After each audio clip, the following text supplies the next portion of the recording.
So let us start today's class. Now you see, so we have discussed all these things, okay? Principle of superposition, you remember? We have discussed principle of superposition also. And then you see, structure. We are talking about structures, right? So what is a structure actually? Because everywhere you will see, we are saying the material and body we are analyzing. So finally, different materials when joined together it becomes a structure, right? So structure is what various components in a structure carries different loads.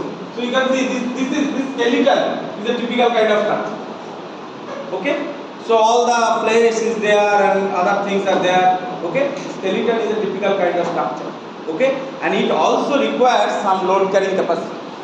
Other than that it will not happen. It will not be able to carry loads. Okay? So based on structural things, you have seen that we have understood that there will be deformation when the load is there, and there will be different types of load carried by a structure. Different types of load will be carried by a structure or a material or a body, right? So the different loads we have understood about what? We have yesterday understood about axial loading. Now there may be shear loading. So there may be shear, there may be flexure. Flexure means because of bending what is coming. There may be flexure, okay? There may be torsion coming. Torsion means twist. So there will be twist. So torsion may be coming. So for each of the cases you need to understand. For each of the cases you need to understand what will be the straining condition and what will be the stress condition, what will be the strain energy because of it. Have you understood? Now considering that I am not getting into much of this, we will be more discussing it about these kind of things in structural analysis. So you have seen that in the physical nature there are lots of tension compressions happening. So you see that trapeze, play of trapeze, okay? So people are hanging here and there, so that is what is happening. The tension is coming on the rope. So these are not engineeringly designed, but you see there is engineering inside. So you need to understand how much tension that rope can carry because someone is hanging from there. So tension is getting generated in that rope or wire. Okay. So now if you see compression, you see in the same circus game, you see there is compression. So elephant is there and someone is, so some compression, so it is being registered, right? So now you see this slides you will get it, okay? I am not getting into detail. So you see here, if you understand a structure or a body, and you see what is the load over here? So load is the monkey. So monkey is creating load, and then structure is what? This tree and these branches are the structure. So load is going on this branch, and there is a deformation.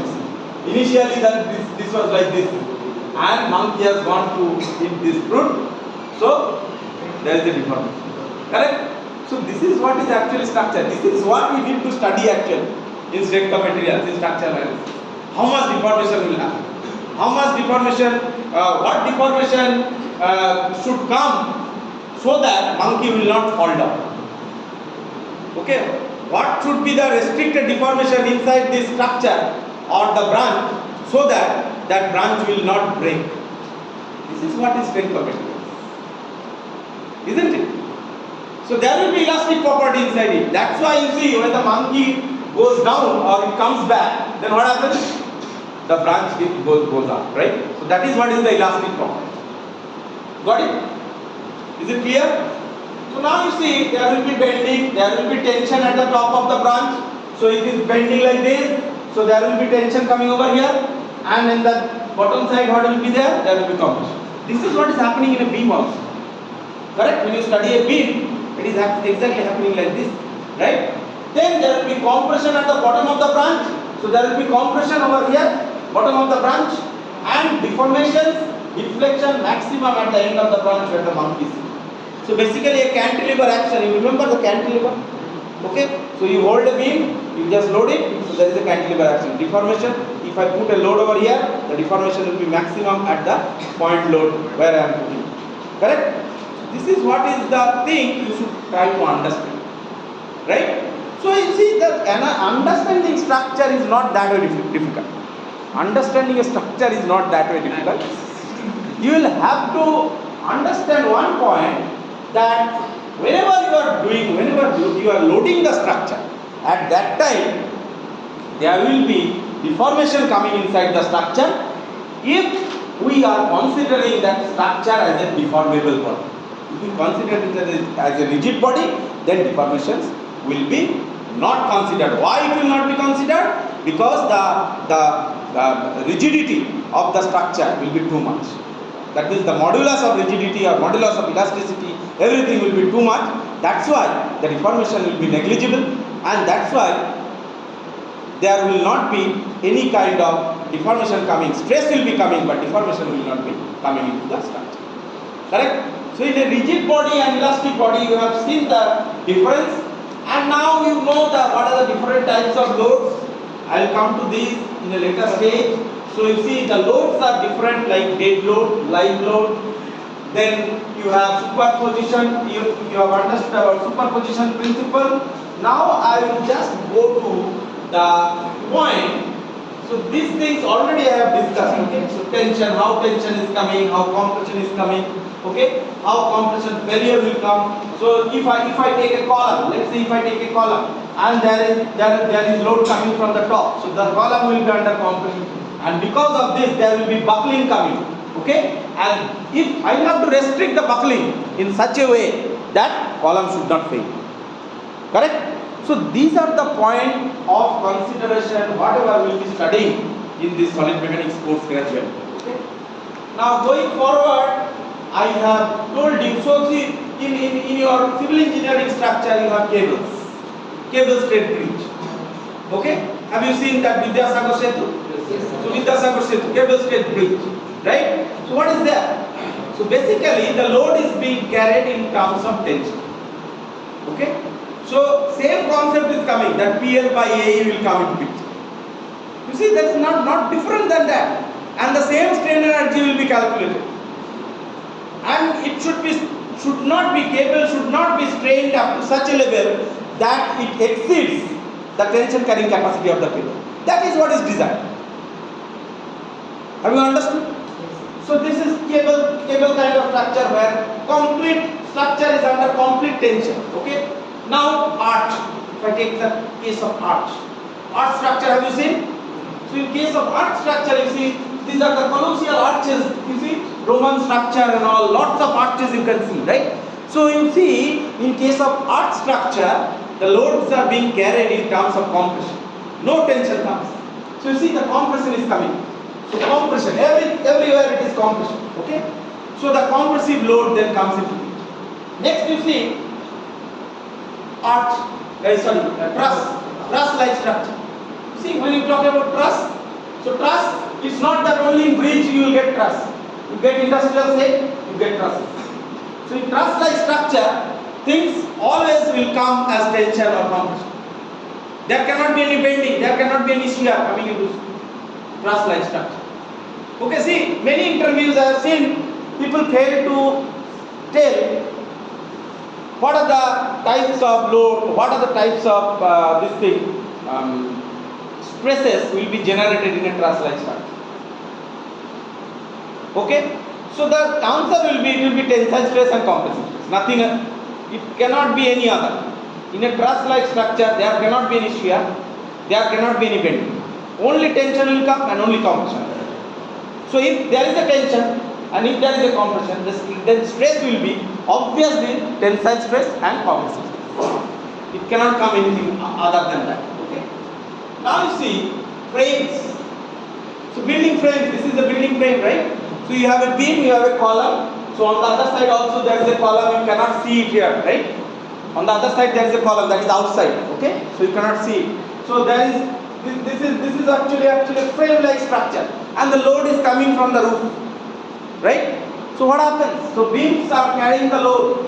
So you see there is a combination of beams and columns. So beams are bending. So in this case, what will get? The bending stress will be getting generated. As well as in case of beams, there will be shear stresses coming into picture.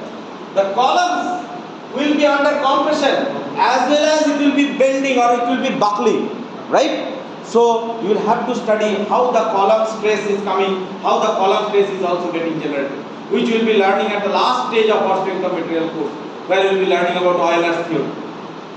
Okay? Is it clear? So have you understood the basic fundamental phenomena? Why you require strength of materials and what is the applicability of strength of materials when you will be learning in the next course of structural analysis? That's why I have kept few slides over here. Okay, few slides over here. Now next again, so flat plates later will come. Now let us come to the concept of tensile test. So yesterday we have understood about tension and how much strain will be getting generated because of tension and what will be the stress in tension.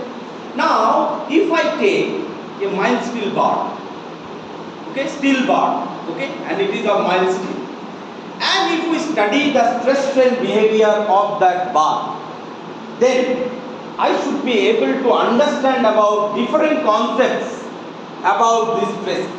And you will observe in that stress strain curve there will be typical points observed, which is very important to understand, because those will be used at a later stage for your understanding about design philosophies. Okay? So now if you will be performing this test in your laboratory, strength of materials laboratory. Okay? So there is a universal testing machine you have in the laboratory. Using that UTM, universal testing machine, you will be finding out what is the stress strain behavior of a mild steel bar. So what is the process? The tensile test is considered because it helps to develop several important basic concepts. You need to understand basic concepts. And a specimen of structural steel, mild steel, is gripped. It will be gripped between two jaws. Okay? You will see in the laboratory. Okay? It will be gripped between two jaws, and when it will be gripped and then pulled, so the load versus extension curve will be plotted. So actually you will see the curve will be between the load and extension. Okay? Load and extension. However, we report everything in terms of stress and strain. So load divided by area will give you what? Load divided by area will give you stress, and extension divided by original length will be giving you strain. So from this load extension curve, you can easily get strain versus stress curve, right? Strain versus stress curve, or stress versus strain curve, right? So now if you typically find out the stress strain curve of a mild steel bar, then you will observe there are typical points coming into that curve. Okay? So from the initial portion of the curve, you see, from the curve will start with a straight line. Okay? So up to some point here, you see this arrow? Can you see this arrow? So up to this point, you see that it is a typical straight line, right? And in that, up to this zone, if I remove the stress, if I remove the load, then what will happen? The elongation, whatever has happened, that will come back to its original position. That means it is within the proportional limit, right? So that means stress is directly proportional to strain. So up to this point, so proportional limit in sigma E diagram, if you see, it is linear. That means sigma by E is equal to E. So in every point, yesterday if you remember, I have told you that modulus of elasticity is constant for a material within the proportional limit. But how does it come? So stress versus strain curve or load versus extension curve if you draw, then you see at any point if I go for this, at any point if I go for this line, straight line, and I find out what is the slope of this curve, the slope of the curve will remain same, isn't it? The straight line equation is y is equal to mx plus c. So m remains same for this straight line. It does not change, right? ऐसे नहीं हो रहा है कि straight line ऐसे जा रहा है फिर ऐसे टेढ़ा हो रहा है. Straight line remains same. So as the slope of the curve remains same, so stress by strain will remain constant, and that is what is modulus of the. But it remains up to the proportional limit. Have you understood? Next you see, you will get a point called elastic limit. What is elastic limit? It is the stress beyond which the material will not return to its original shape when unloaded. Instead, there will be a permanent deformation called permanent shape. That means beyond this proportional limit point, if I still further increase some amount of load, that means you see load is over here. Now I am increasing very small amount of load, you see, from here, this point. So I am increasing very small amount of load. And you see the behavioral pattern of the stress strain curve is little bit now becoming curved. You see? Can you observe? Little bit curve is coming over here. Can you see? Huh? And that point, after that also if I remove, still the material bounce back to its original position. Although there is not exactly linear relationship exists up to that limit. And that limit is called elastic limit. And beyond this, if I put some more load, beyond the point of elastic limit, if I put some more load on the structure, or if I put some more load on that bar, then what will happen? There will be permanent deformation or permanent shape. That means after removal of the load, the body or the rod which is elongated, it will not come back to its original position. Clear? Now beyond this elastic limit, you will get a point called yield point. Okay? So yielding is a very, very important concept. It will come into your picture when you learn about steel design particularly. Okay? Yielding will be considered as a very important concept. And plastic design. So basically you see, yielding starts and then it gradually yields. It is not that it starts yielding and then it fails. So during yielding also, structure has got some capacity to resist some load. Okay? So that is what you see. This is what is called yield point. And what is yield point?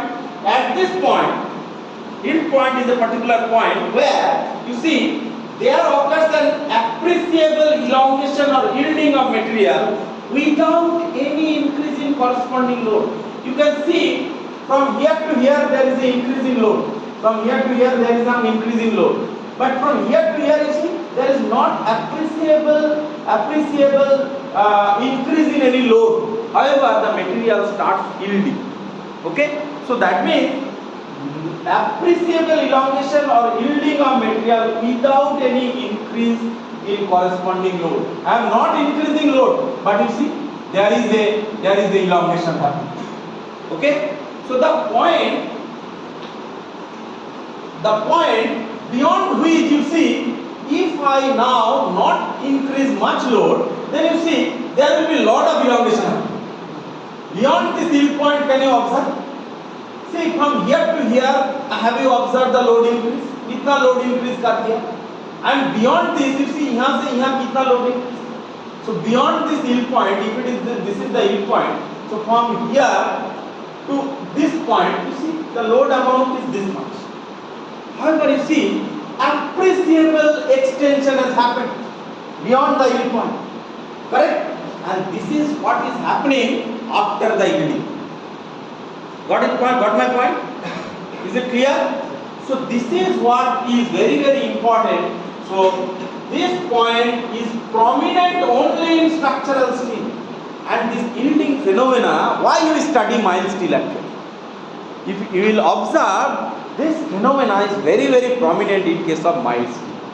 If you take taut steel also, okay, you will not get that much prominent phenomenon. Okay? If you study concrete, you will not get that prominent phenomena of yielding. But yield happens. It's not that yielding is not happening. Yielding happens, but you will not get that prominent phenomenon.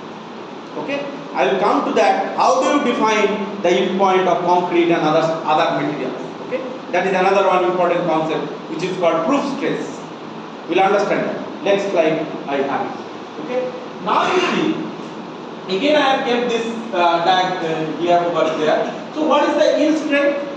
So yield strength is the strength which is closely associated with what? Yield point. So for material which do not have any specific yield point, yield strength is what? The stress the material can take up to reaching the yield point. That is what is yield strength. That much amount of strength the material can possess till it reaches the yield point, right? So that is what is yield strength. But you see, for materials which do not have any specific yield point, many materials are there. Particularly mild steel is a material where you can see the very good prominent yield point. However, other than mild steel and other materials, you will not find that yield point very prominent. So if you do not have the yield point, then how do you find out the yield strength of such kind of materials?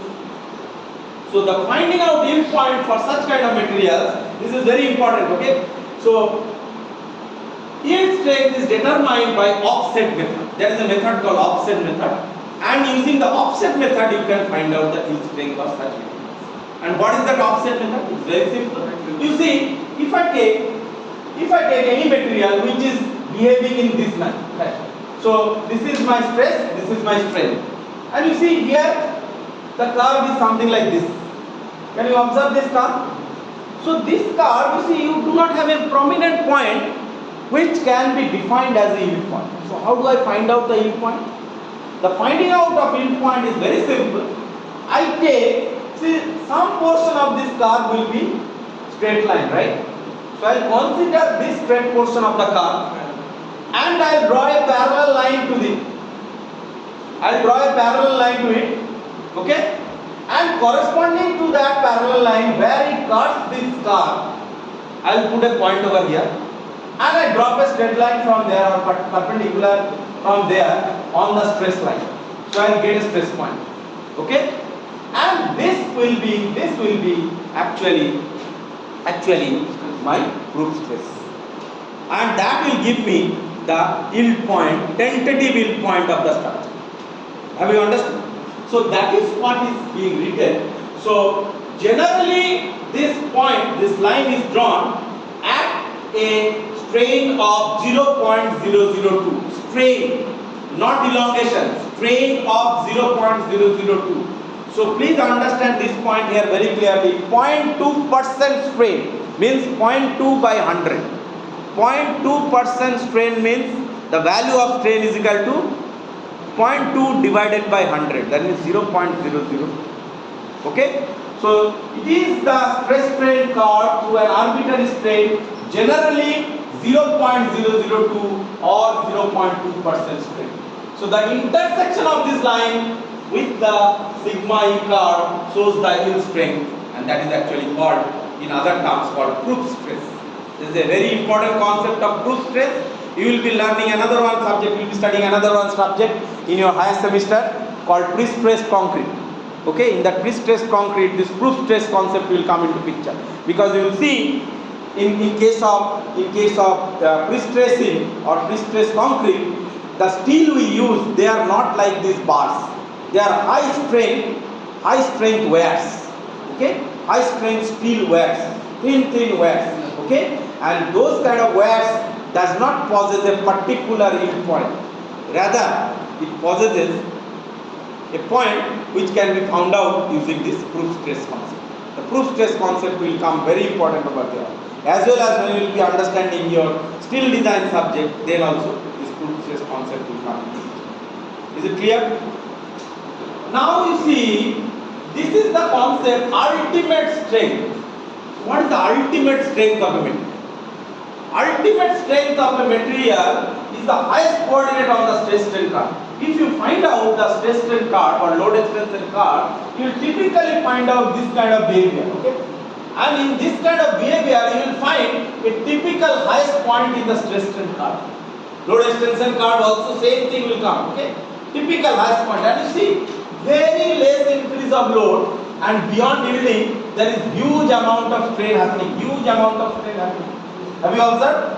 And we will get a highest point or peak point on the top of this car, right? And this point will denote the ultimate strength of the material. Ultimate strength of the material. And if you see, there is another one term defined in this stress strain car, that is called rupture strength. So there is a difference between ultimate strength and rupture strength. What is the difference? Rupture means it will fail. So at the ultimate strain level also it will not fail. It will not completely break. Okay? Still it is under the yielding phase. That means yielding has happened, yielding has started to happen at the yield point.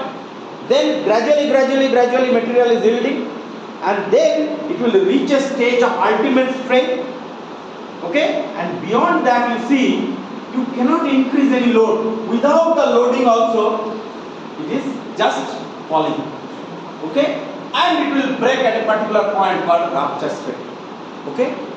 So now you see, if you typically observe a load extension car, what you will observe, you know, that you will see this curve is not getting down, rather it is getting up. And it will give you an impression that rupture strength is more than the ultimate strength. Can you tell me why? When you will test it in lab also, you will see the car, it will go like this and then it will go like this dotted line, over this dotted line. It will go little up. Why? Because stress is applied. Stress is applied. Stress is not applied. Load is applied. Load is applied. Load is applied, then why it is increasing? From here it was decreasing, right? It was falling. Then suddenly it started increasing. Why it is happening? Why is it happening? Because of a phenomena called necking in the structure. Necking. Necking means, you know what happens? When the yielding happens, let's say this is your bar, okay? This is your bar. So you are pulling it. So gradually it starts yielding. Let's say from here it will fail. So gradually it starts yielding from this side, then this side, then this side, then this side. So what happens? The behavior of this rod will be getting something like this.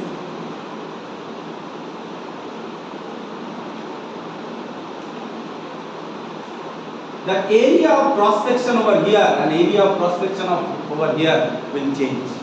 This is called the behavior of necking. क्या बोलते हैं? Neck. Necking. N-E-C-K-I-N-G. Necking behavior. So necking behavior means it is just gradually decreasing in area where the failure will happen. आप देख लेना, किसी भी brittle material नहीं, अगर आप ऐसे एक मटेरियल को, स्टील रॉड को जब खींच के अगर किसी ने काटता है तो आप you will see there is conical like shape will come in front of the rod. Rubber also you will see. Okay? If you take a gola of this वो क्या बोलते हैं, ब्रेड बनाने के लिए और रोटी चपाती बनाने के लिए जो आटे का गोला ले लो, आटे का गोला लेके ऐसे करके देखो वो सामने में जब वो टूटेगा तब देखना क्या हो जाएगा, एकदम कॉनिकल टाइप का शेप हो जाएगा जहाँ पे ब्रेक हो, and that is called necking behavior. So what is happening? You are putting a load. However, your area is decreasing or increasing? Decreasing. So area is getting less. So load divided by area is getting less. So stress is getting more. So that's why originally you will get a behavior like this. Ideally, it is the behavior which should happen, but in a physical phenomena, although it is happening like this, but as a strength of materials or solid mechanics engineer or while studying the materials, we cannot consider that phenomenon. We will not consider that decreasing area. We will keep the area as same as the original area, and that's why when after that also, after the ultimate strength, if I increase little bit of load, then I will get a rupture point which will be below the ultimate strength. If I keep it the same area, but if I take the necking area, I will get that rupture strength upwards. But rupture strength will never become upwards. It will be always lesser than the ultimate strength. Is it clear? So this is all about stress strain behavior. Now what is working stress? See in next semester you will be studying about reinforced concrete structure, and there you will be learning about working stress method as well as limit state method. Now what is working stress? It's very important concept, working stress. So what is actually working stress? It is defined as the actual stress the material has developed when it is given the load. Simple. I am loading a structure. Stress is getting generated inside the structure. So because of the load whatever I have given in the structure, because of that, the amount of stress is getting generated inside the structure. That is actually working stress. And under the working stress condition, under that loading condition, the structure should work. Work means structure should remain in the equilibrium condition. Work means structure should remain in the elastic condition. That after the removal of the load, structure should come back to its original position. Correct? So that is what is the definition of working stress in a simpler term. But from this working stress only, we will be introducing another one concept or term which is very important in civil engineering, that is called factor of safety, FOS, factor of safety. You are studying soil mechanics also. There also you will be seeing factor of safety term coming again and again. Okay? Foundational engineering, factor of safety coming again and again. So what is factor of safety? So factor of safety is being defined using this working stress principle only. And you see, actually if you see, the working stress has to be below the limit of proportionality. If the material has to be inside the limit of elasticity, then the amount of load you can put inside the material due to which it deforms, after the removal of the load, it should come back to its original position. That means it should be within the limit of proportionality. So you cannot load a material beyond the limit of proportionality. So the amount of load, working stress, needs to be below the limit of proportionality. So if you see the stress strain behavior, stress strain curve, so inside the straight line somewhere that working stress point will remain. It will not go beyond your yield point. It will not go beyond your elastic point. It will not go beyond your ultimate strength point, or it will not go beyond your rupture point. It will be always remaining in between your limit of proportionality. Correct? Now if you see, since most of the material, it is difficult to determine the proportional limit accurately. That's what we have seen. When you have understood about proof stress, it is very difficult. Proportional limit finding is also very difficult. It is customary to express the working stress, that is the allowable stress, in terms of either the yield point or the ultimate strength. Because you see, like the steel, you can find out very easily the proportional point, mild steel. But in case of concrete, you cannot find it. Correct? So in case of concrete, what you can do? You can find out the proof stress by method of offset. Right? So it is customary to get the working stress in terms of, customary to express the working stress in terms of either the yield point. So yield point means, in case of the materials other than steel, it will be the point like proof stress. Right? Or the ultimate strength divided by a suitable number n called factor of safety. Means I will go to the limit of yield, or I will go to the limit of ultimate strength, and then I will reduce it. The amount of stress the structure can withstand. Because beyond ultimate strength or beyond yield point, it should not go. So I will reduce it. If I reduce it by a number more than 1, obviously it will be lesser than the yield point. Obviously it will be lesser than the ultimate strength. So possibility is always there that the structure will be always remaining within the proportional limit, isn't it? Yield point तक पहुंचा, उसको 2 से divide कर दिया, तो structure कहाँ पे रहेगा, स्ट्रेस कहाँ पे रहेगा? It will remain in the proportional limit, and that is the concept of factor of safety. Have you understood? Factor of safety, diploma students तो पढ़ के आए होंगे factor of safety. But have you understood factor of safety in this way? So this is what is factor of safety.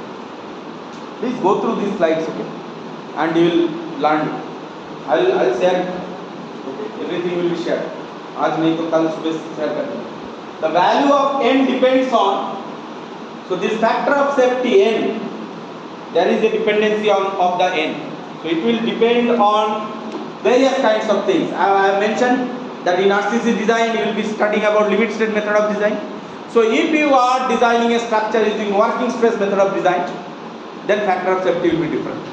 So generally in case of working stress method of design, factor of safety remains more. So you come up with bigger shape and dimension of the structure. In case of limit state method of design, factor of safety is little lesser than the working stress method. Then there is ultimate strength design. Then material, it will also depend on material. See, the factor of safety for steel and factor of safety for concrete will not remain same. They will be different. Then it will also depend on type of loading.